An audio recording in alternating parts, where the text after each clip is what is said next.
जगदेव बाबू के बारे में आप लोग क्या बताना चाहते हैं? अपना परिचय दे करके बताइए। साथियों, आज मैं महेंद्र प्रसाद एडवोकेट, किसान न्याय मोर्चा के प्रदेश संयोजक, आज हम लोग जगदेव बाबू की शहादत दिवस जो पड़ाव पर रोशन ट्रांसपोर्ट के बगल में फील्ड में मनाई जा रही है। बोलिए।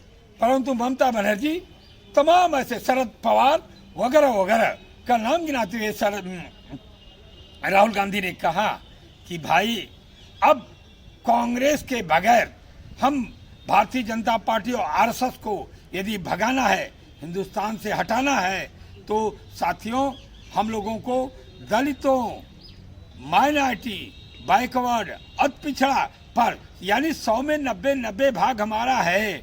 इस बात को लेकर के संविधान जो राहुल गांधी ने लहराया 2024 के चुनाव में, और आज भी संविधान खतरे में है, जिसके जिम्मेदार आज हम ही बैकवर्ड लोग हैं, जो हम लोग गुमराहियत होकर के आरएसएस में अपनी एंट्री करा लिए थे।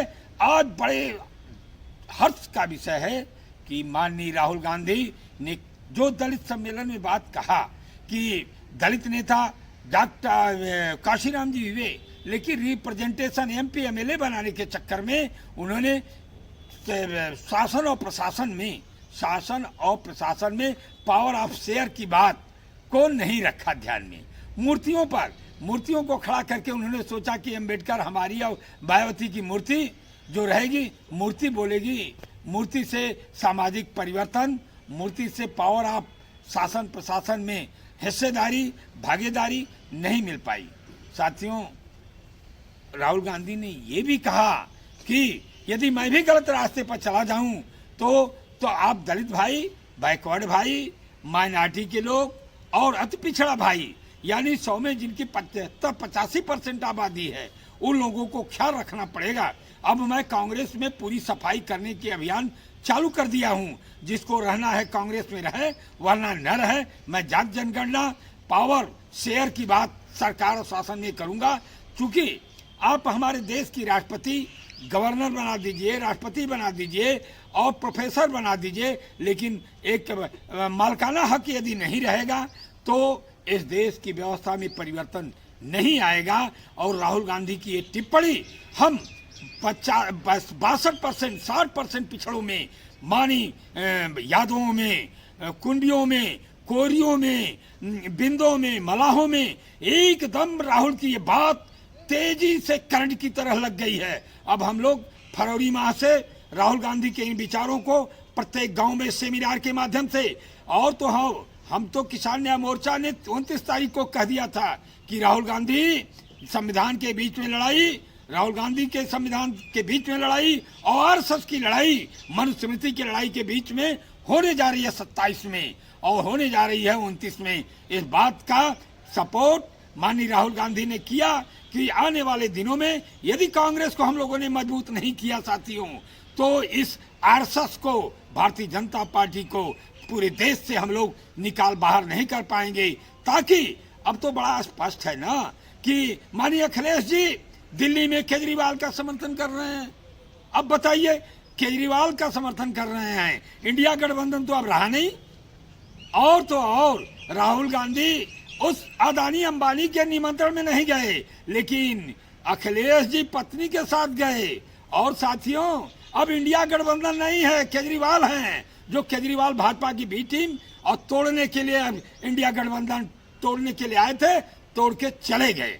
तो दिल्ली में कांग्रेस ने यदि चुनाव लड़ा तो बस्तियां जल रही थी, कहाँ थे केजरीवाल? हम लोग शाहीन रास्ते पर रास्ता रोका गया था, दिल्ली जाम किया गया था, तब अरविंद केजरीवाल कहाँ थे? झोपड़ी जलाई जा रही थी अल्पसंख्यकों की, तब केजरीवाल कहाँ थे?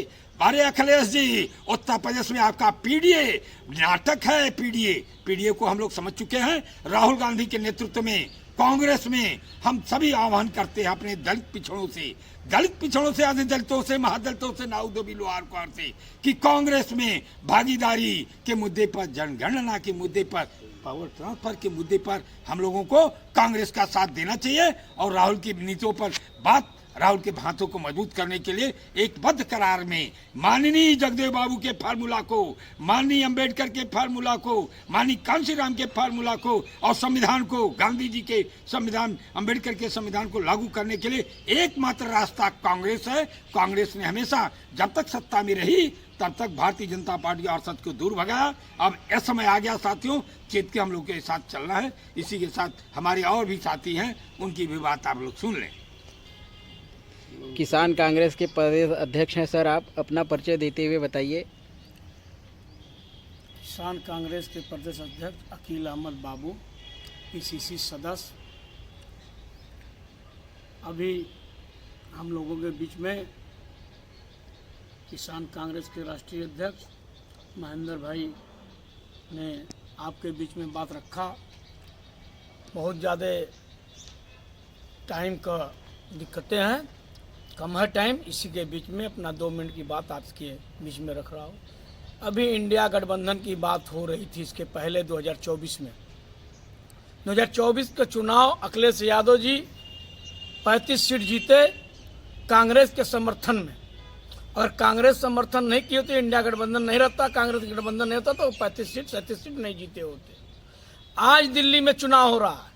आज दिल्ली के चुनाव में अखिलेश यादव जी आज केजरीवाल के साथ कहीं न कहीं खड़ा होकर के खुलेआम वोट मांगने का काम कर रहे हैं। इससे जाहिर हो रहा है कि भाजपा के दबाव में, जांच के दबाव में, कि भाजपा चाहती है कि कोई आ जाए, कांग्रेस ना आए, राहुल गांधी ना आए। अगर भाजपा को हटाना पड़ेगा तो कांग्रेस के अलावा कोई हटाने वाला नहीं है। अखिलेश यादव के बस का नहीं है, केजरीवाल के बस का नहीं है, ममता बनर्जी के बस का नहीं है। अगर कांग्रेस हटेगी तो सारे इस समय इस देश में 2 विचारधाराओं के बीच में लड़ाई है।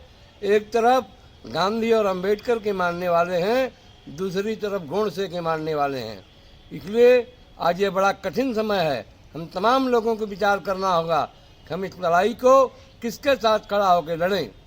मुझे हैरत होती है जब हमारे अपने आप को समाजवादी कहने वाले लोग अंबानी अडानी की चापलूसी करते हैं और जिनकी कुर्सियां, जिनका मकान ये गोडसे वाले गंगा जल से धोते हैं, वो भी जाके संगम में नहाने की नौटंकी करते हैं। समाजवाद में ऐसी कोई व्यवस्था नहीं है कि आप किसी एक धर्म के साथ बहुत महत्व दे सकें। आप इंसान हैं, इंसान की तरह रहें। मैं अखिलेश यादव जी को कहना चाहता हूं, आप अगर ईमानदारी से पीडीए की बात करते हैं, एक तरफ रहिए। एक तरफ साधु संतों की दरबारगिरी करेंगे, दूसरे तरफ पीडीए की बात करेंगे। आज जगदेव बाबू का शहादत दिवस है, इसलिए हम सबको संकल्प लेना होगा कि हम गांधी और अंबेडकर के रास्तों पर चलते हुए राहुल गांधी के सपनों के साथ खड़े होकर के इस देश को मजबूती दें, जिससे राहुल गांधी को भी इस देश में संविधान सम्मत व्यवस्था चलाने का मौका मिल सके। जय हिंद।